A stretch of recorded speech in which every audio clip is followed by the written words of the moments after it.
Right now at noon, we begin with our coverage of the coronavirus, and 2 school districts in Rhode Island will be pilots for the state's new Test and Stay program. Essentially, instead of sending students home for showing a single symptom, they'll get tested right at school, and students who test negative can stay in the classroom. ABC 6 News reporter Laura Puglisi has more on the program and plans to expand it statewide. Hundreds of students across the state are being sent home for being a close contact or showing minor symptoms that end up being allergies or the cold.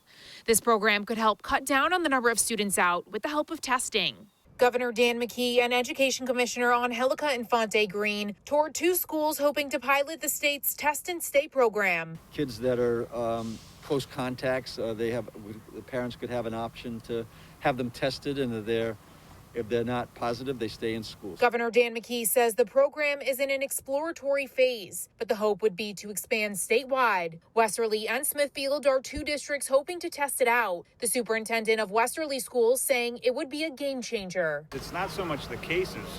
You ask about the number of cases down here. In Westerly, we've had maybe 6 to 8 cases since we've opened, but that results in numerous students going to quarantine for extended periods of time. So perfectly healthy kids are basically just out of school. Since the start of the school year, 1,335 students across the state tested positive for COVID-19 while in school. Education Commissioner Infante Green says the number of students placed in quarantine is much greater than that. That's because of the state health department's COVID playbook, which says students should quarantine if they display a single symptom. We heard heartbreaking stories of kids that have to go home because they were close contacts.